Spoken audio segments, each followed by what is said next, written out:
aku pergi, apalagi yang engkau tangisi. Semogalah penggantiku dapat lebih mengerti hatimu.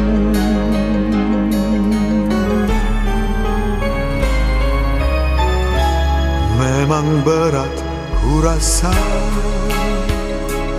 meninggalkan kasih yang ku cinta,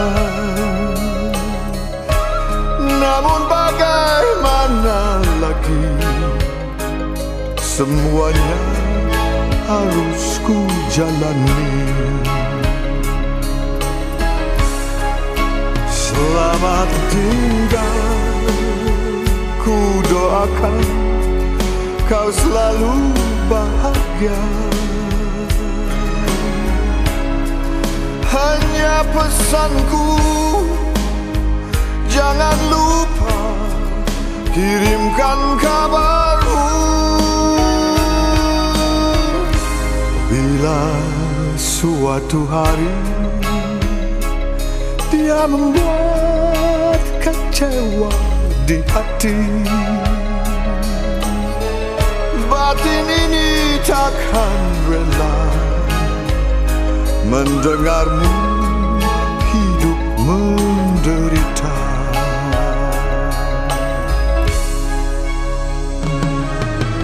Sayang, walau kebersamaan kita hanya sesaat, namun kau tetap bagian dari jiwaku.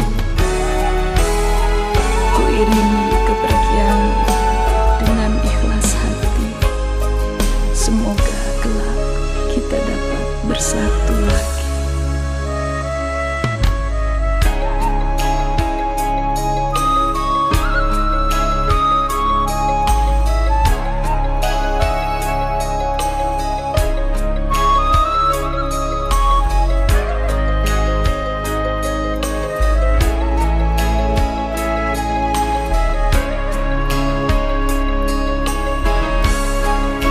Selamat tinggal, ku doakan kau selalu bahagia.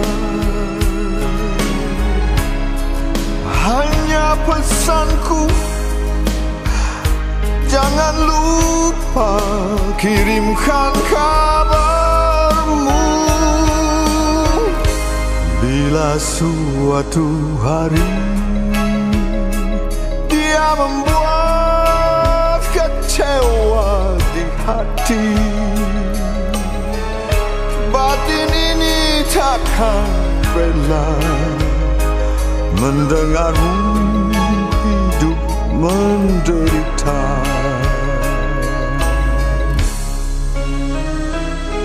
Selamat tinggal kasih, selamat jalan sayang.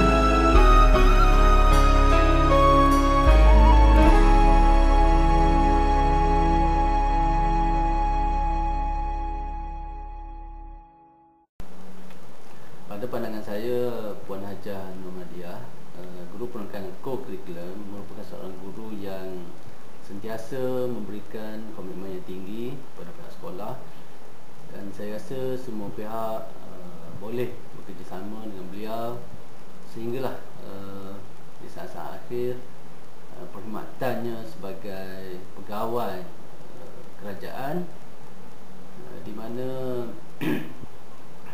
segala bakti ataupun segala usaha-usaha yang beliau curahkan sentiasa mendapat sanjungan daripada guru-guru ataupun pihak masyarakat. Saya juga sentiasa mendapat pandangan-pandangan ataupun sentiasa memberikan kerjasama semasa beliau bertugas, kerana perkhidmatan kita sangat dituntut ya, untuk kecemerlangan murid-murid dan juga untuk kecemerlangan sekolah. Assalamualaikum warahmatullahi wabarakatuh. Saya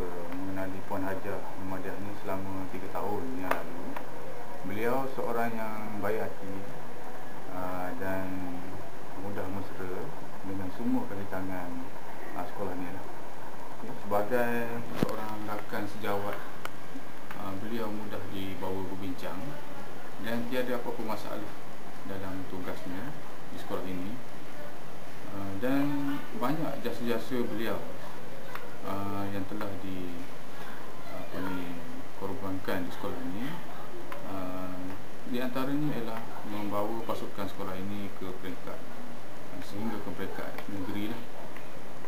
Dan saya dengan ini mendoakan semoga beliau sentiasa dalam keadaan sihat selalu dan selamat bersara. Sekian, Assalamualaikum warahmatullahi wabarakatuh. Saya mengenali Hajah ni dah lama. Tapi setelah lebih rapat lagi setelah bekerja bersama-sama di sekolah Durian Tawar ni 8 tahun, saya dapati dia seorang yang sangat berdedikasi terhadap kerja. Dia juga mesra dengan kami, guru-guru, tak kira lelaki dan perempuan, sentiasa bertegur sapa, beramah mesra. Dia juga seorang yang mengambil berat terhadap anak muridnya. Selain daripada itu, dia juga sangat rajin bekerja. Okey, saya kenal Hajah ni dah lama dah sebenarnya. Sebab apa, Hajah ni pernah mengajar di sekolah sini sebelum inilah. Jadi Hajah ni seorang yang periang lah. Saya tengok dia ni seorang yang baik hati lah. Hajah ni pun kalau nak tengoklah dia dalam keadaan selalu happy lah. Maknanya selalu bercakap ketawa, ketawa. Dia nak marah pun dia ketawa juga. Maknanya kita tak tahu dia marah ke tak marah, dia sentiasa ketawa. Itulah yang saya suka dengan Hajah. Lagipun Hajah ni orang tempat test, dia orang kampung Durian Tawar sendiri lah. Maknanya kita kalau kita ke depan besok kita akan dapat jumpa dia lagi lah. Tak ada masalah rasanya. Itu. Saya suka Cikgu Hajah. Bila Cikgu Hajah mengajar, saya cepat faham. Terima kasih Cikgu Hajah. Terima kasih.